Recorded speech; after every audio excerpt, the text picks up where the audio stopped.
Our speaker for today is hindi na talaga kailangan ng mga mahabang introduction dahil she is already one of us. Pero sa mga iba na hindi pa po siya gaanong kilala, nais ko pong ipakilala ang ating speaker na siya po ang Vice Chancellor for Academic Affairs ng Asian Theological Seminary, the best seminary in Scout Madrinian. Ayan. At siya po yung head ng PhD department na kung saan ang ating kapatid na si Elder Wilson ay nagpupurso ng kanyang PhD. So, yung ibang detalye tungkol sa kanya, katungkol sa ating speaker ay malamang alam na ninyo dahil na-introduce na natin siya ng a couple of times maybe. At sa mga naghihintay, dahil ang huling kanyang pagsasalita ay medyo matagal-tagal na, so the long wait is over. Nandito na po siya uli. So mga kapatid, please help me to welcome our very own Dr. Athena Gorospe.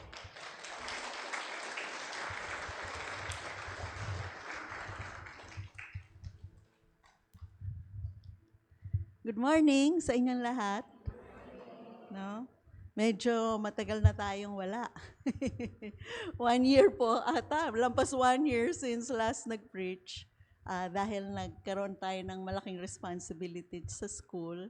Tapos nagkasakit-sakit, no? One after the other. But by the grace of God, we survive, no? At nandito pa rin tayo. And hopefully, by the grace of God, magkaroon pa rin tayo ng opportunity to share the Word of God to you. Okay. Sandali, ayusin ko lang yung aking laptop. So,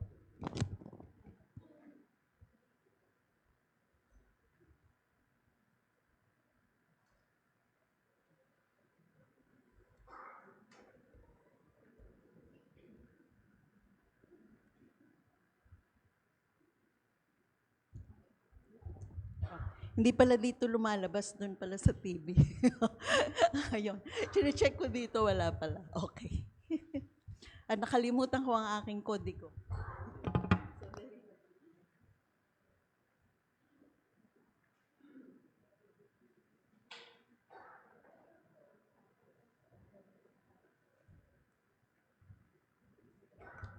Tayo manalangin. Panginoon, kayo po ang gumabay sa amin, gumabay sa akin, at magsalita sa pamamagitan ng inyong salita. Lord, mangusap po kayo sa amin at tulungan mo kaming sumunod. At tulungan mo kaming mahalin ang inyong creation. Salamat po, Panginoon. Itong aming dalangin sa pangalan ni Jesus. Amen. Okay. Ang topic natin ngayon medyo iba, no? Pero I hope na something na is very relevant for our times. It's God and creation. Ang Diyos at ang sangnilikha. I'll read a verse, Psalm 19, 1-4. The heavens declare the glory of God. The skies proclaim the work of His hands. Day after day, they pour forth speech. Night after night, they display knowledge. There is no speech or language where their voice is not heard. Their voice goes out into all the earth, their words to the ends of the world. Mamaya, i-discuss natin more itong passage na to. Ito naman yung Tagalog version. Ang kalangitan ay nagpapahayag ng kaluwalhatian ng Diyos at ipinakikilala ng kalawakan ang gawaan ng kanyang kamay. Sa araw-araw ay nagbabadya ng pananalita at sa gabi-gabi ay nagpapakilala ng kaalaman. Walang pananalita o wika man. Ang kanilang tinig ay hindi marinig. Ang kanilang pangungusap ay lumalaganap sa buong lupa. Ang ganda no? Wala tayong naririnig na salita, walang wika, walang tinig, pero nangungusap. At ang kanilang mga salita ay hanggang sa wakas ng sanglibutan. Okay? Walang tinig, walang boses, ngunit nagpapahayag ng kaluwalhatian ng Diyos. Sa mga nakalipas na taon, marami tayong naranasan na matinding kalamidad na nagdulot ng malaking pinsala sa bansa at pangungulila ng marami dahil sa pagkawala ng kabuhayan at mahal sa buhay. Bagamat ang mga kalamidad na ito ay wala tayong control, kaya nga sila tinatawag na natural calamities, malaki pa rin ang naging kontribusyon ng ating kapabayaan sa ating kalikasan. Pansinin ang mga larawang ito.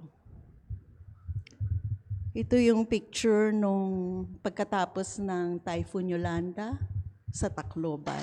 Okay. Actually, nandun po kami after nung Typhoon Yolanda at gumawa kami ng parang psycho-spiritual processing. Parang tinulungan namin yung mga tao in terms of their trauma. No?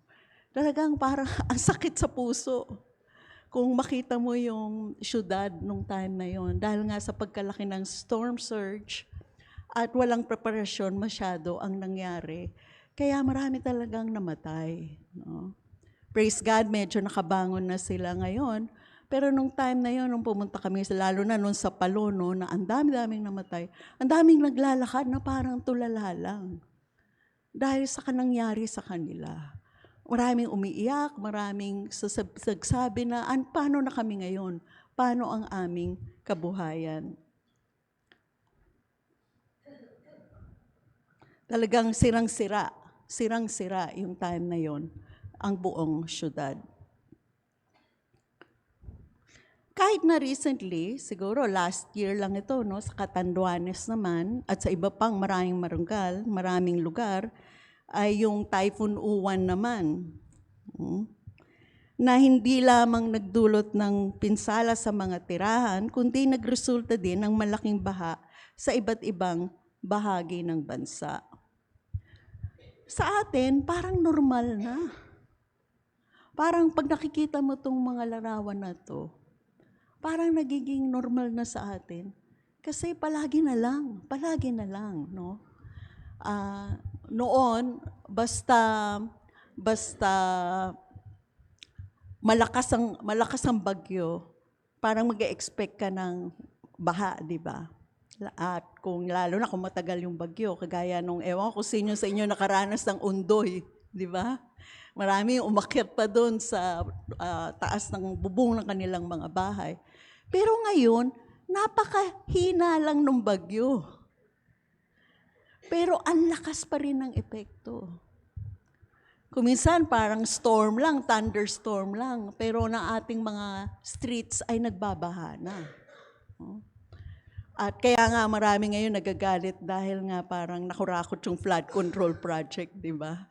Na dapat ay natulungan na malesen yung impact kasi kuminsan hindi mo na maiiwasan yung impact ng kalikasan, dapat meron ng mga ginawa tayo upang maiwasan ang epekto nito sa ating buhay, sa ating araw-araw na yung livelihood, araw-araw na livelihood. Kasi ang lakas din ng impact sa ating livelihood, no? Paano ka kikita kung baha?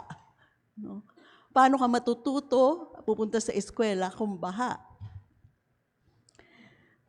Kaya nga naranasan natin yung mga sunod-sunod na pagbaha sa ating komunidad. Nakatatak na sa atin ang mga imaheng ito. Marami sa ating mga mamamayan ang nagdudusa dahil sa matinding pagbaha at malaking pinsala sa kanilang pinagkakakitaan. At marami rin, at nagkakaroon rin na may namamatay pa.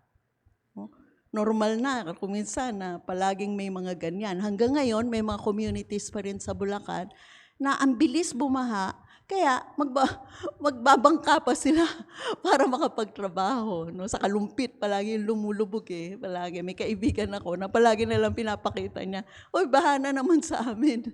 No? So parang palagi dapat may second floor ka kasi palaging nagbabaha. Bagamat ang baha ay dulot ng walang patid na pag-ulan, ang flash flood, ibig sabihin nito yung biglaan bumabaha. At ang katagalan ng paghupa ng tubig ay dahil na rin sa kawalan ng mga puno sa watershed. No? Dahil sa illegal logging at unregulated mining. Dahil nakalbo na ang mga bundok, wala nang magpapakapit sa tubig ng ulan at madali na itong aagos upang dumagsa sa mas mababang lugar. No? Kasi ang problema dun sa flash flood, biglaan yun eh. Hindi mo mapipredict. Hindi katulad yung kunyari at least sa Marikina River, no? Pag tumataas, napipredict nila. O, pag ganito ng level, evacuation na. Ang problema sa flash flood, bigla na lang itong dadagsa. At bigla na lang itong tatangayin niya yung lahat. Huhupa din siya, pero sa biglaan, dahil bigla, wala masyadong preparasyon. At tuloy, maraming namamatay at napipinsala. Kaya nga pagkatapos ng pagtinding pagbaha sa Cebu, meron ba ritong taga Cebu? No? Wala naman. Nung nakarang taon, na sinasabi nilang hindi naman pangkaraniwan na nangyayari doon sa mga lugar na yun, maraming nalathala, nalarawan kung saan makikita ang mga kalbong bundok sa Cebu. Naalala niyo ba ito? No. Ito yung pinapakita nila na doon sa different cities na nagkaroon ng malaking pagbaha, may maroon ng mga kalbo na mga bundok. Kaya ang mangyayari, wala nang kakapit, diretso yung tubig sa baba. No? At talagang nalulunod sila. Okay, ito yung copper mining sa Cebu at nakalbo na. Di syempre, pupunta na talaga dun sa mga communities sa baba yung baha.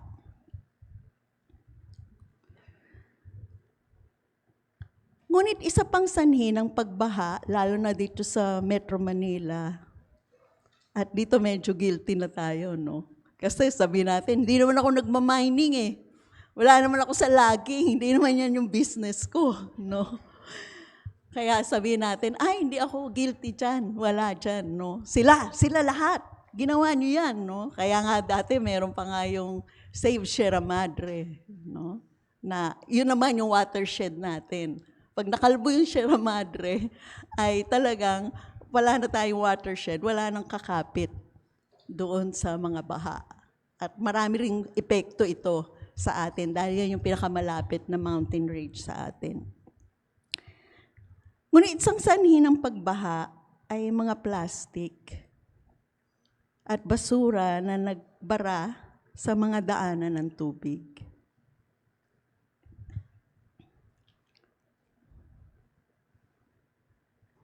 Tingnan nyo ito.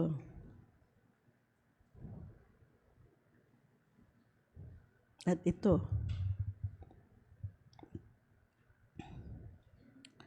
Alam nyo ba na 20 to 1,000 years, depende sa kind ng plastic, bago mag-decompose ang plastic? Depende sa uri, no? For example, yung plastic bottle na palagi natin ginagamit ay 450 years bago ito mag-decompose. Ang plastic bag, yung ginagamit natin na paglalagyan pag pumunta tayo sa palengke ay 20 years. Yung plastic straw para sa soft drinks ay mga ganun din. Hindi, lampas ata nagkamali ata, 200 years ata. Nagkamali ako ng lagay kasi maliit lang yung plastic bag dahil lalo na yung pinanggagamit sa palengke. Ang styrofoam ay 500 years. Ngunit ang problema, bago ito mag-decompose, ay magiging maliliit na plastic pa ito. Yung tinatawag nilang microplastics. No? So sa process ng decomposition, magiging maliit ito at maaring makapulyot itong maliliit na to sa ating kalikasan. Kasi nagiging parte ito ng tubig na ating iniinom. Sa seafood na ating kinakain, dahil Pupunta ito sa dagat, sa mga estero, tapos sa dagat. Sa mga rivers, tapos yung rivers pupunta sa dagat. Diba? Kaya nga merong isang research na present recently, marine microbes and plastic debris, nung isang professor sa UP, si Dr. Onda. So, sinample nila yung mga tahong sa 8 study sites, sa wet market sa Marikina, sa fish fort sa Nabotas, sa Bacoor, sa riverside sa Obando, tapos merong aquaculture farm sa Antique, Bayabay, Macelelon at Bicol. At 100% silang nag-test na positive for microplastics. Most of the plastics found in their study are type 4 plastics such as thin plastic wraps, yun yung pinangbabalot natin, labels, packaging, foam fragments, fishing lines, nets, and ropes. So yung kinakain natin, nandun na yung chemical ng mga plastic. At totoo din ito sa mga isda. Kasi pag napunta yun sa dagat, yun ang kanilang kinakain. Alam nyo ba na ang Pilipinas ang pinakamalaking contributor to plastic pollution? Okay? Kaya Philippines yan kasi French yung gumawa, no? Sa Francais. No? So tingnan mo, ang laki ng ating difference dun sa India, kahit mas malaki yung populasyon ng India.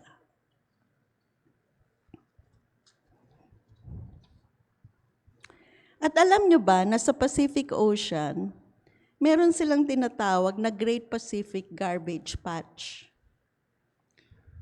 kung saan naiipon ang mga plastic na galing sa mga ilog.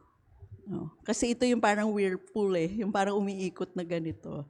Tapos doon naiipon lahat ng mga plastic.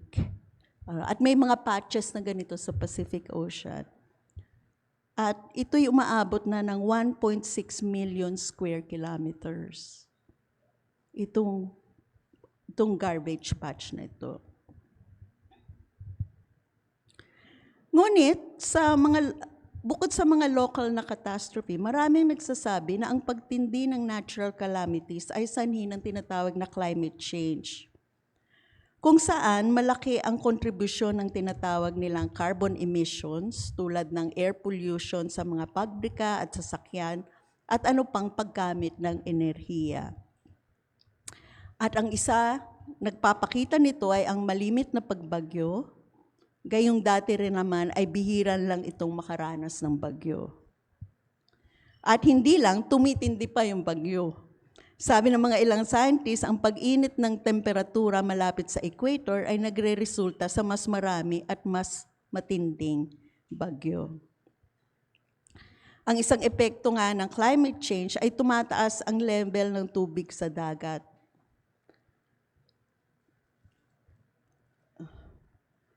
So ito, mga icebergs to dun sa Arctic sa Antarctica, di ba? Ang na-notice nila ngayon, dahil umiinit yung dagat, natutunaw na ito. Kaya nga, yung Greenland, di ba nasa news dati yung Greenland, panay yan ice. Pero dahil natutunaw yung dagat, bumubukas na yung mga Arctic lanes. Kaya madali nang nakakapunta rin yung mga ships. Kaya yung Greenland, parang yung portion niya natutunaw nila. Kaya sinasabi nila, kailangan natin bigyan ito ng security. So parang because of the changes sa Arctic, parang kailangan nilang baguhin yung kanilang how do they secure the Arctic. Pero ang epekto nito sa atin ay dahil natutunaw, tumataas tuloy yung dagat. Ngayon, dahil island tayo, 7,000 islands, ang laki ng coast natin. Kaya, ang dami ngayon na talagang nagkakaroon ng baha dahil dun sa pagtaas ng dagat. Dati nga pumupunta ako sa Puerto Galera, no? Magmula nung teenager, yun yung puntahan ko, doon ako nagsusulat. Pero nanonotice ko, bawat balik ko, parang nawawala na yung beach. Di ba? Kinain na ng dagat kasi nga tumataas yung dagat. At kung titignan mo in 2024 sa pag-aaral, Sa top 10 ng mga most affected countries in terms of climate change, nariyan tayo ang Pilipinas. Praise God nga, medyo tumaas tayo dahil nasa top tayo no? Pero the world's most at-risk country is still the Philippines, no? In terms of natural calamities. Sabi nila, sa sinking cities, yung lumulubog na mga city, no? Among the most vulnerable cities that are projected to be inundated due to rising sea level is the city of Manila. It will be submerged and in seawater and coastal flood by 2030 should extreme sea level rise and subsequent storm surge occur. Okay?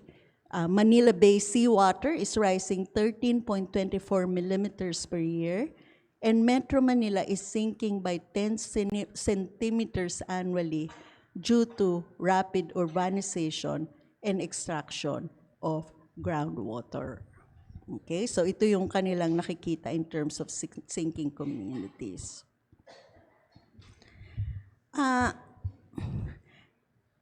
Kaya sa atin ngayon, importante na hindi tayo magbulag-bulagan pa. Nagbabago ang klima ng mundo at kung tayo handa at kung tayo hindi handa at kung wala tayong ginagawa, mas lalo pa ang pinsala at maaaring kawalan ng buhay ng ating mararanasan. Ngayon iniisip mo, anong koneksyon nito sa aking faith, no? Anong koneksyon nito sa aking pagiging Kristiyano? Bilang mga mananampalataya, mahalaga na malaman natin ang sinasabi ng Biblia ukol sa mga problemang pang-ekolohiya na ating hinaharap sa kasalukuyan.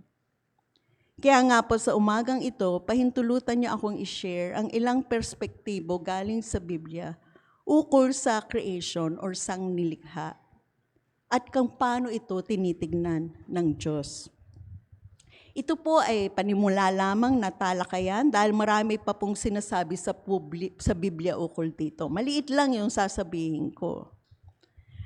Pero ngayon, sa araw na ito, ang ating mensahe ay ukol sa ang Diyos at ang sangnilikha. What's the relationship of God and creation? At sana magkakaroon ako ng mga questions na hindi natin matatalakay ngayon, which we hope the care groups will tackle and discuss more. So, kung gusto nyo picturean later, kung yung mga questions, maybe those are the questions and the verses that you would like to discuss sa care group nyo. Ano nga ba ang relationship ng Diyos sa sangnilikha? First, God values creation. Pinapahalagahan ng Diyos ang sangnilikha.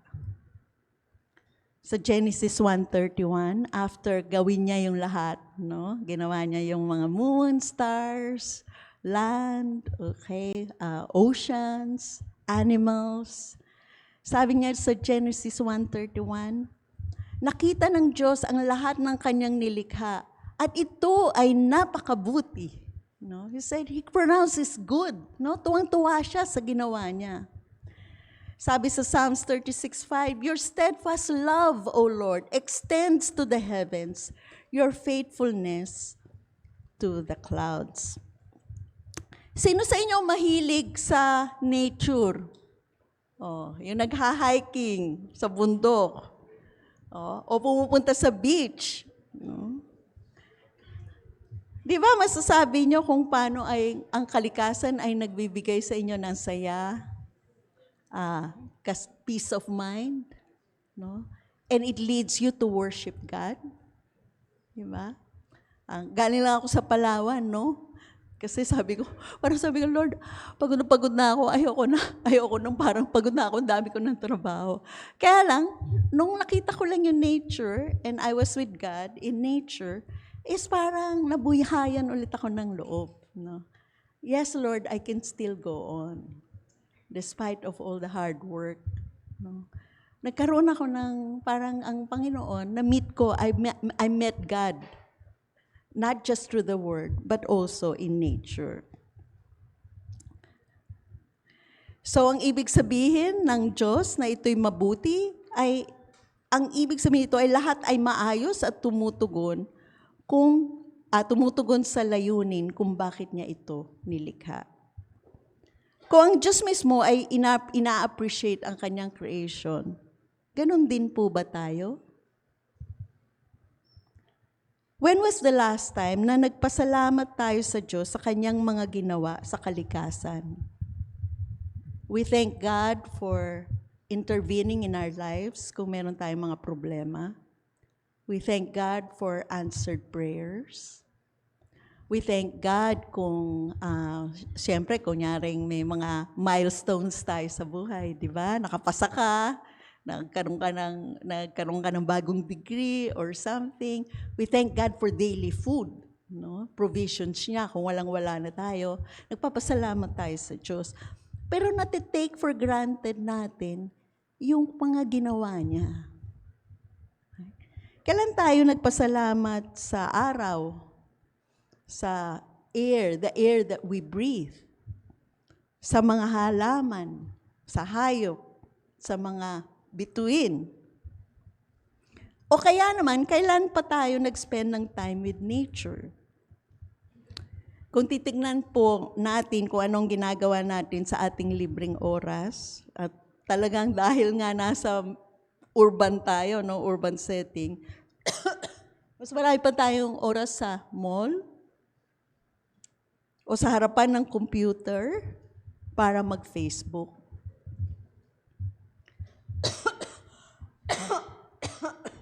Sa yung tubig ko. Ayun. Hindi na natin nakikita ang mga ginagawa ng Diyos, ang mga ginawa ng Diyos, at mas pinahahalagahan pa natin ang produkto ng tao. Sa Psalm 36:5, we see God's commitment to nature. Ang katapatan ng Diyos ay hindi lamang niya pinapakita sa tao, kundi sa kanya ring creation. If God values creation, ganun din ba ang pagpapahalaga natin dito? Paano natin mapapakita ang pagpapahalaga kung ang mga pang-araw-araw na gawain natin ay nakakasira nito?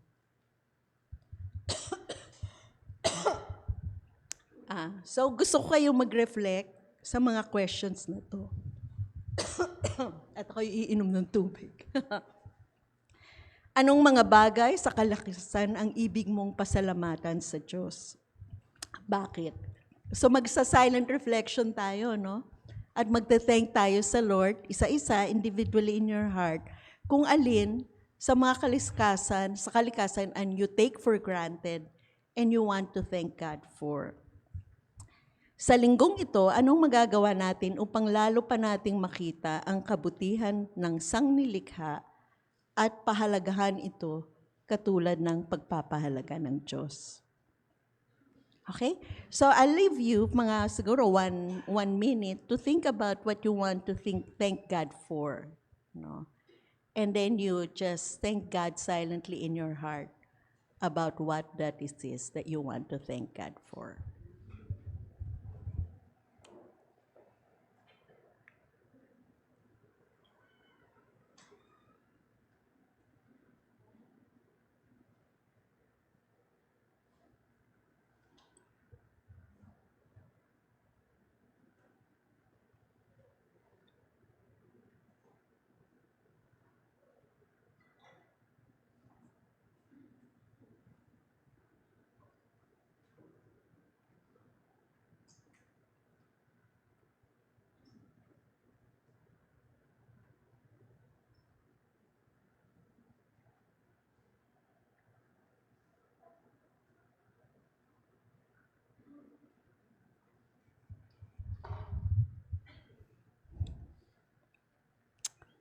Thank you, Lord.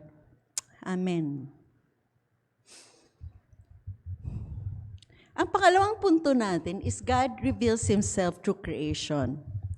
Pinapahayag ng Diyos kung sino siya sa pamamagitan ng sangnilikha. Ito yung binasa natin kanina, no?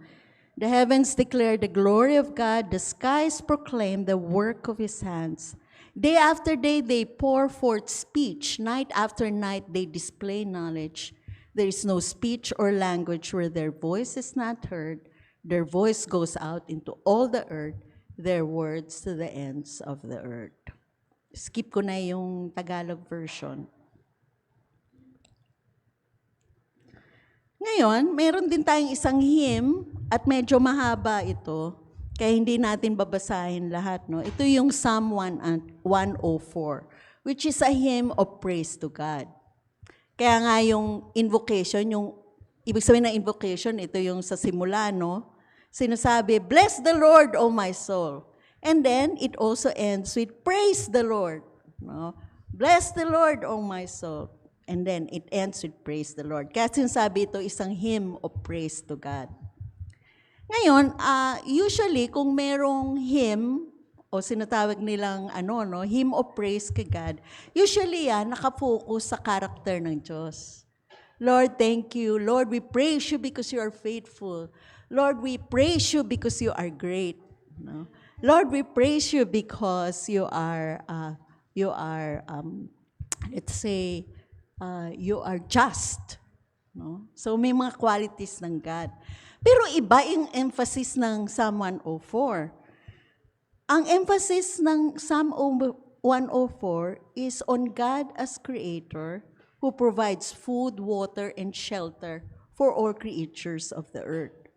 No? Parang pinupuri nila ang Diyos kasi, Lord, pinoprovide mo, hindi lang yung pangangailangan ng tao, pinapakain mo rin lahat ng mga nilalang sa mundo. Basahin ko, no? Sa mga verses, selected verses, no? You make springs gush forth in the valleys. They flow between the hills, giving drink to every wild animal. The wild asses quench their thirst. So, Lord, praise you kasi binibigyan mo ng inumin ng mga animals. And then verses 14 to 15, you cause the grass to grow for the cattle and plants for people to use, to bring forth food from the earth, and wine to gladden the human heart, oil to make the face shine, and bread to strengthen the human heart. Ito naman, provisions also for human beings. The trees of the Lord are watered abundantly, the cedars of Lebanon that he planted. In them the birds build their nests, the stork has its home in the fir trees. Lord, thank you dito sa malalaking puno. We praise you dahil doon sa mga ibon na nagbibuild ng nest dito sa mga punong ito na malalaki, no? Ewan ko kung nagpupunta na kayo sa forest. Ako pupunta ako doon sa Mount Makiling, no? Malaking puno doon, pero actually nung nagpunta ako before sa US, merong isang place doon na parang park. Ang sobrang lalaki yung redwood, ang lalaki. Ang lalaki sa ang tataas. Sabi ko, Lord, nakakamangha ang iyong mga ginawa. Pero sinabi nila, these all look to you to give them their food in due season. When you give it to them, they gather it up. When you open your hand, they are filled with good things. Lord, you provide for your creatures. Kaya nga, nag-e-end yung Psalm, O Lord, how manifold are your works. In wisdom you have made them all. The earth is full of your creatures. Pinapakita rito yung provision ng God at yung wisdom niya, kung paano niya tinitreat tayo at ang mga animals. Kaya ngayon, sa ating reflection, mag-isip ng isang bagay sa kalikasan, isang halaman or hayop, kung saan natin mamamalas ang isang katangian ng Diyos. No? At i-share ito sa iyong katagbi. Siguro, bigyan natin ng sample si Jesus, di ba? Parang sinabi niya dito look at the birds of the air, sa Matthew 26:30. They do not sow or reap or store away in barns, and yet your heavenly Father feeds them. Are you not much more valuable than they? Can any one of you, by worrying, add a single hour to your life? And why do you worry about clothes? See how the flowers of the field grow. They do not labor or spin. Yet I tell you that not even Solomon in all his splendor was dressed like one of these. If that is how God clothes the grass of the field, which is here today and tomorrow is thrown into the fire, will he not much more clothe you, You of little faith. So sabi niya, tingnan mo yung mga ibon, no? Wala naman sila masyadong ginagawa, pero ang Diyos, pinapakain sila. Ba't ikaw nagwo-worry ka sa pagpapakain sa'yo? Ang Diyos nga pinapakain yung creatures niya. No? Sabi niya, ikaw iniisip mo palagi na maganda ba yung damit? Lalo mga Pilipino, mahilig sa damit, di ba? Pero tingnan mo nga yung mga flowers of the field. Mawawala na sila bukas, pero ang ganda-ganda nila. No? Ikaw, hindi ka ba niya bibigyan ng kailangan mo na pang-araw-araw na damit? No. So ito, may lesson tayo from creation itself. So ngayon, tayo, mag-isip ka ng isang bagay sa kalikasan, halaman, or hayop, kung saan natin mamamalas ang isang katangian ng Diyos at i-share ito sa iyong katabi. O, so bigyan ko kayo ulit ng time to share, no? Sa katabi nyo lang, ha? Oo.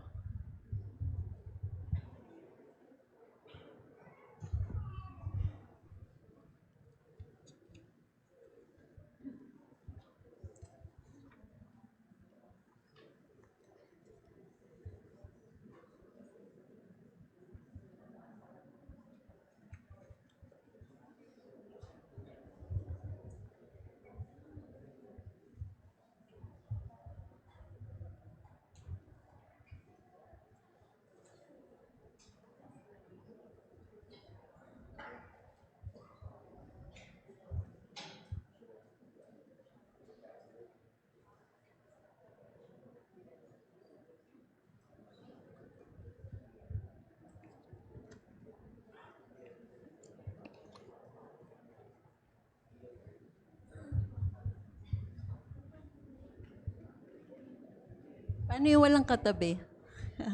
Mag-usap kayo. Mag-usap kayo, ha? Oo. Oo. Okay. Ikaw wala kang katabi? Ha? Paano? Sa katalikod mo. Okay?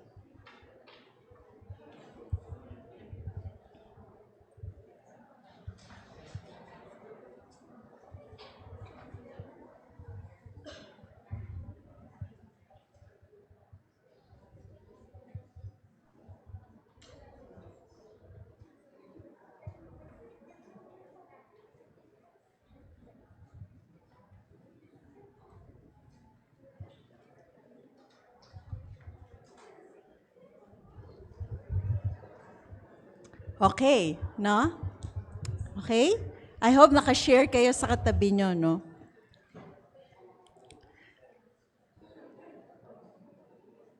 Okay. Kung sa pamamagitan ng kalikasan ay nakikita ang katangian ng Diyos, ang ibig sabihin nito ay kung nasisira ang kalikasan, ay nababawasan din ang mga bagay na maaaring magpakilala sa atin kung sino ang Diyos. Naalala ko yung mga divers, maganda yung mga coral reefs, di ba? So, sino sa inyo, meron na ba nag-scuba diving dito? Di ba?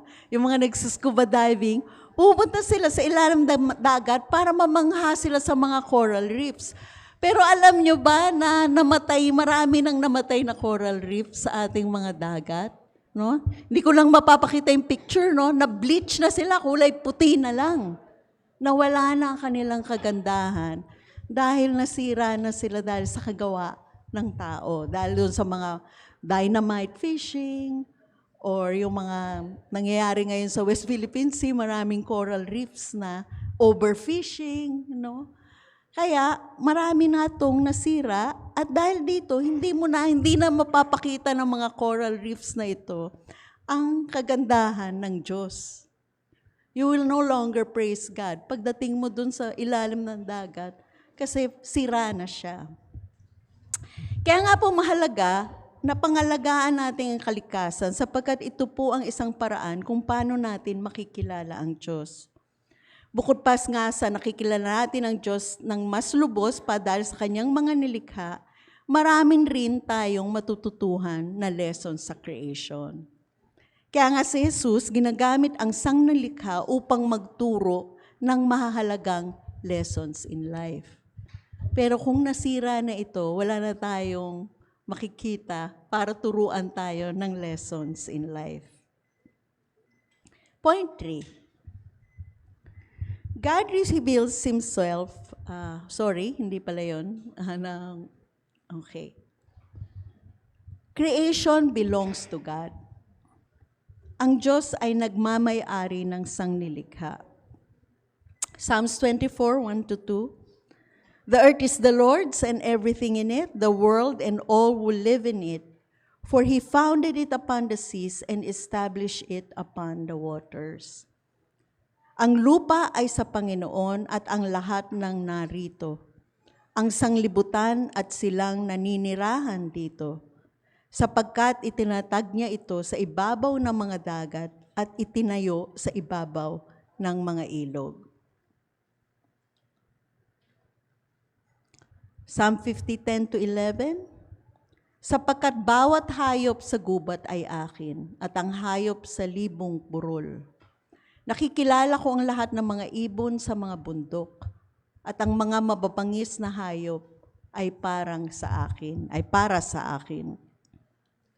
Kung ang nagmamay-ari ng mundo at lahat ng narito ay ang Diyos at hindi ang tao, ano ang implikasyon nito sa ating paggamit ng mga resources ng ating mundo? Sabihin natin, ikaw ay nanghiram ng isang bagay sa isang kaibigan. Sabihin natin, mamahaling laptop. Paano mo ito tatatuhin? Pangangalagaan mo ito, di ba? Kasi hindi yun sa'yo. Hindi mo ito aabusuhin at gagamitin mo ito sa tamang gamit. Sa ayon ng kagustuhan ng may-ari. Kung sinabi niya, uy, wag mo yan dudumihan ha, or something ha. Bago may suli, lilinisin mo yun. Kasi hindi yun sa'yo, di ba? Papangalangaan mo yun. Kunyari, yung laptop, hindi dapat siya patungan. Kaya, hindi ito pwedeng ibagsak o basagin o painitan sa araw. Hindi mo pwedeng ilagay sa likod ng kotse. Tapos, mag-overheat siya. Dahil hindi sa iyong gamit, iingatan mo ito. Ganon din ang sangnilikha. Dahil ang Diyos ang tunay na nagmamay-ari ng sangnilikha, kailangan nating itong ingatan at gamitin ayon sa layunin ng Diyos. Ngunit ang nangyayari po sa kasalukuyan ay tinuturing ng tao na siya ang may-ari ng kalikasan at maaari niyang gawin ang kahit na anong gusto niya para sa kanyang kapakanan. No? Basta yumaman lang ako. No? Parang siya yung may-ari ng kalikasan. Kaya marami pong malalaking trawlers ang nang-uubos ng isda. No? Kaya nga ang isang objection natin sa ginagawa ng China ay ang lalaki ng mga trawlers nila, no? Ships, no? Para meron silang pangkantuna, kukunin nila lahat ng isda sa dagat. Yung mga maliliit na mangingisda, nawawalan na ng makakain. Okay, maganda, malaki yung business, kumikita. Ngunit, paano naman yung mga iba na nangangailangan din ng pang-araw-araw nila na pagkain? Ang oil ang siyang nagpapatakbo ng maraming industriya kung kaya't maraming goods ang naproproduce. Ngunit ang walang preno, so hindi natin sinasabi na hindi kailangan, no? Ngunit ang walang prenong paggamit ng enerhiya ay isa sa malaking sanhi ng global warming. At bakit nga ba, sinabi ko na kanina na isa reason for the interest ng pati nung ng US sa Venezuela, saka sa Greenland, is because of their natural resources. No? And because of people's greed, dahil gusto nilang palakihin yung kanilang kita, bayaan mo na atakihin ko yung isang bansa para lang mapalaki ang aking business. So it even leads to injustice and violence because of that thinking that we own the world, and therefore we can do whatever we want with it. Hindi po ito totoo. God is the one who owns the world. We are only stewards. No? Tagapangalaga nga. At kung ikaw ay tagapangalaga, aalagaan mo ito ng mabuti. Ngunit sa ating konsepto, dahil sa akin ito, dahil nandito ako, dahil ako may-ari, ay magagawa ko na ang lahat na gusto kong gawin dito. Ito po ay maling pag-iisip. Dahil ang Diyos ang may-ari ng buto, ang sangnilikha, at dapat we would honor the purposes of the God who owns the world. O kumuha tayo ng halimbawa sa pang-araw-araw na buhay. No? Alam nyo na masyado ako, bakit tayo gumagamit ng styrofoam? Sabi niyo, parang arte naman ni Mama Tina, no? Bakit ba? Kailangan na hindi tayo mag-plastic. Arte-arte naman, saka mahal-mahal naman ng, ito yung mura di ba? Ito mura Yes, convenient ito, magaan, napapanatili nating mainit o malamig ang pagkain, hindi natatapon ng liquid at hindi masyadong mahal. Ngunit sinaba nga, may malaki yung harmful effects nito sa atin. Hindi ito biodegradable at dahil magaan ito, madali itong nadadala ng tubig sa dalampasigan at ano pang mga waterways, kaya sanhi siya ng water pollution. Ito ay yari sa petroleum na hindi lamang sanhi ng pollution, kundi isa ring resource na hindi sustainable or renewable. Bukod dito sa paggawa ng styrofoam, 57 chemicals ang nare-release sa air at isa pang cause ng pollution. At panghuli, ang mga chemicals sa styrofoam ay maaring pumunta sa pagkain natin. Lalo na kung ginagamit natin ito sa pagpapainit ng pagkain. Kaya nga ang daming mga sakit sa ating mga katawan na bakit nila na lang nagkaroon ng ganyan sakit?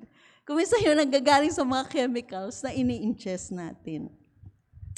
Hindi po masama na kumita ng pera at mapabuti ang ating kabuhayan. Ngunit may pagkakaiba ang pang-aabuso at tamang paggamit.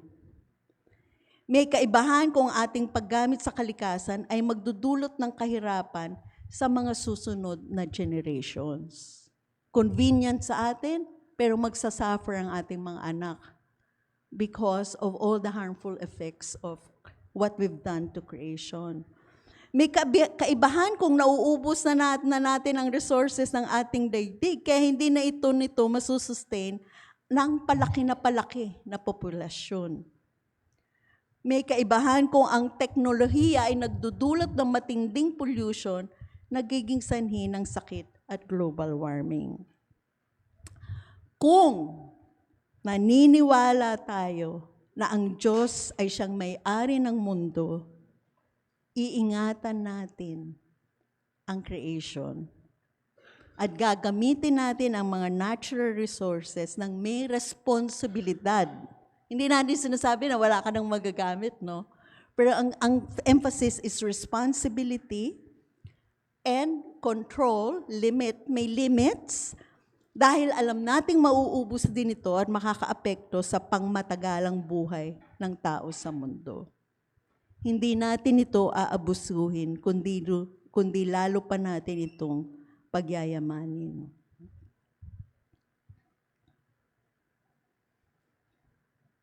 Ang Diyos ang tunay na may-ari at tayo ay tagapangasiwa lamang. Dahil dito kailangan nating pangalagaan ang sangnilikha ayon sa kalooban ng Diyos. At ang kalooban ng Diyos sa sangnilikha ay para ito mapabuti, hindi para wasakin.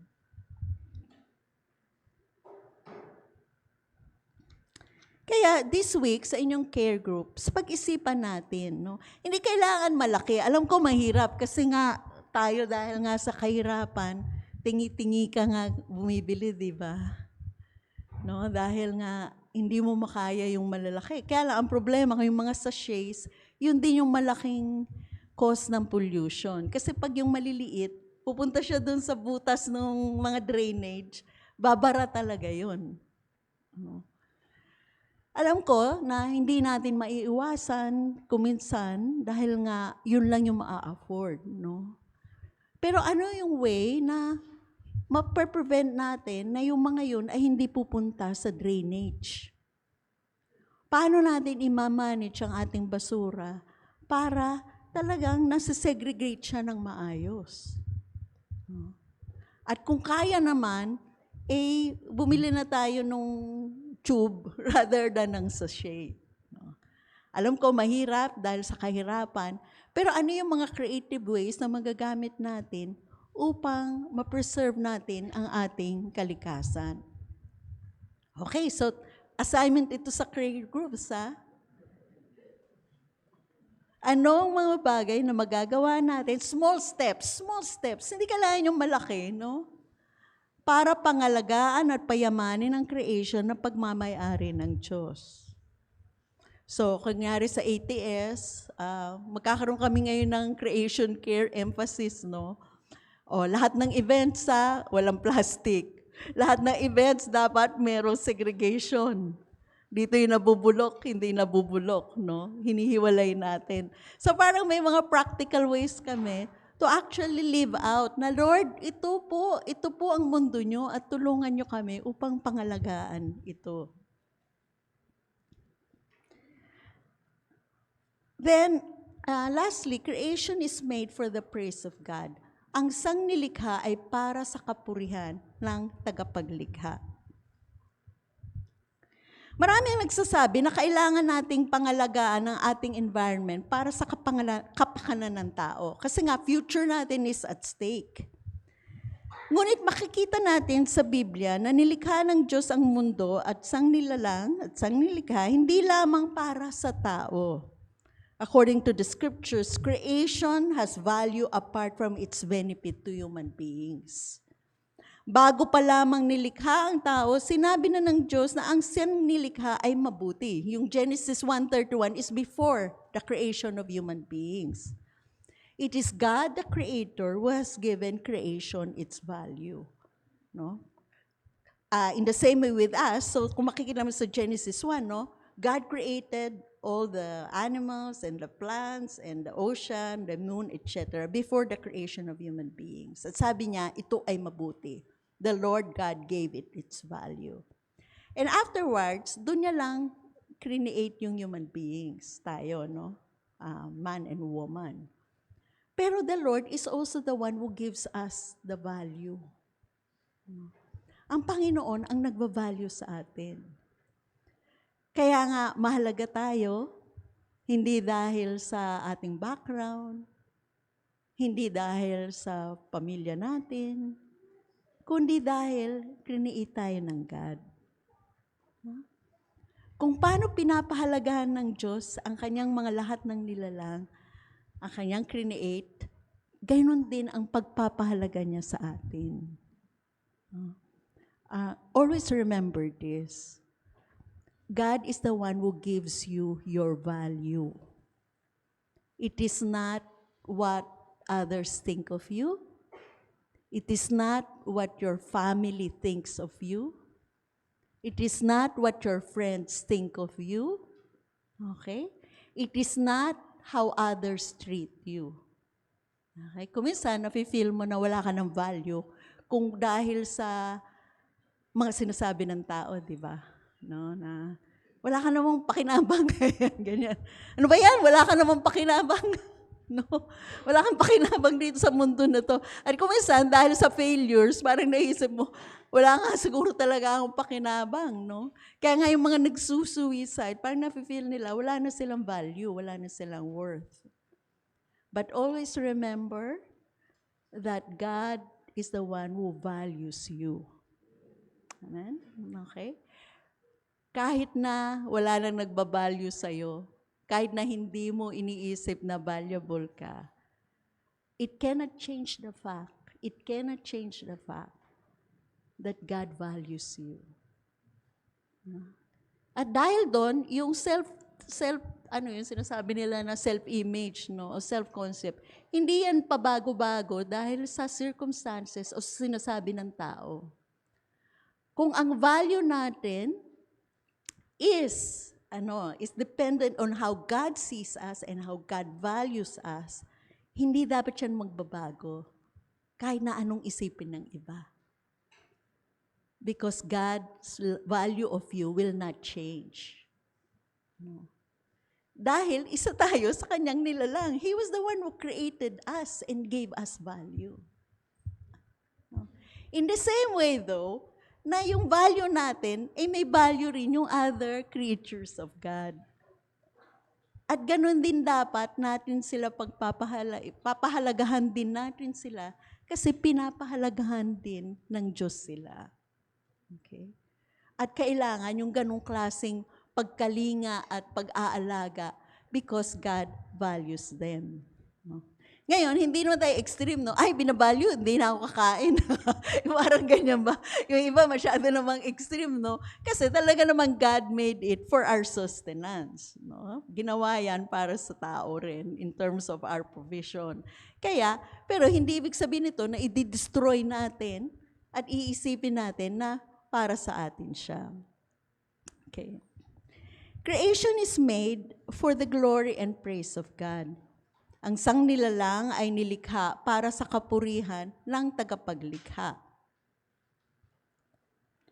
O Panginoon, Psalm 105:24, napakarami ng iyong mga gawa. Sa karunungan ay ginawa mo silang lahat. Ang lupa ay puno ng iyong mga nilalang.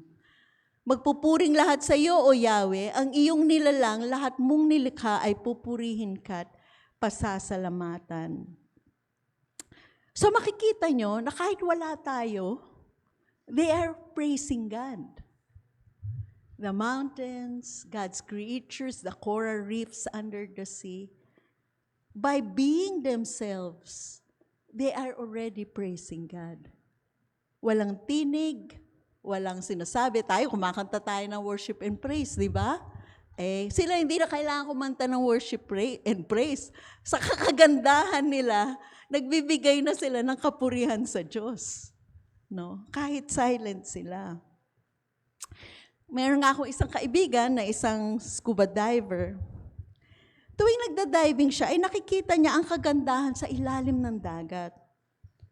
At sabi niya, para saan ang kagandahang ito?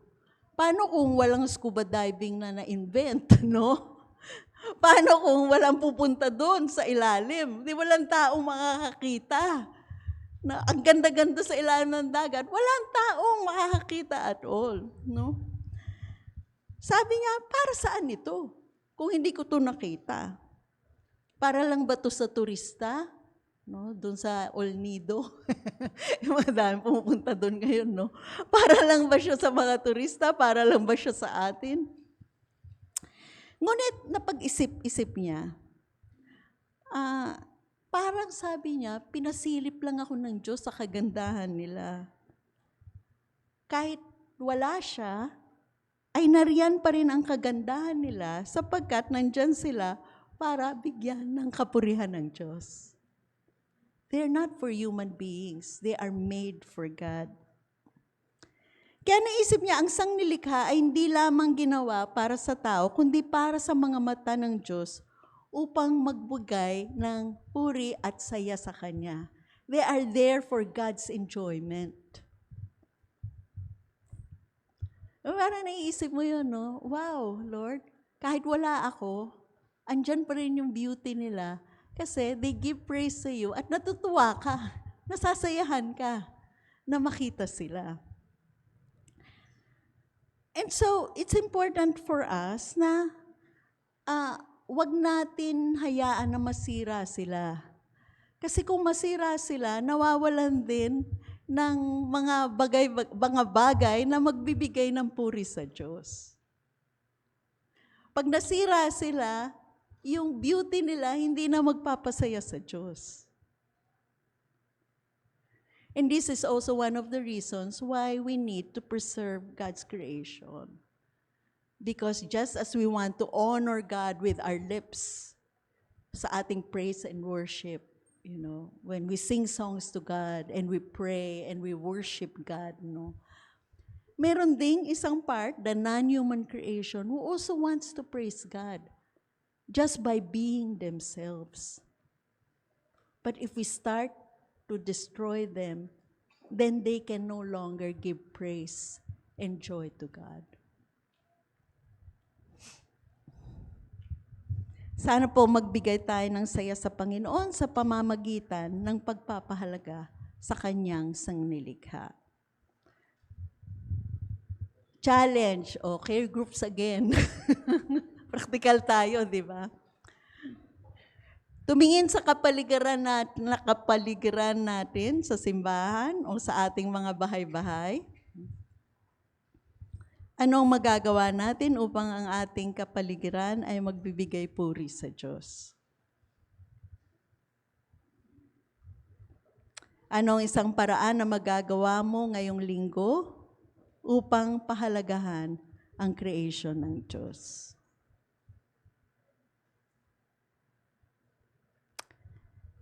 Tayo po ay manalangin.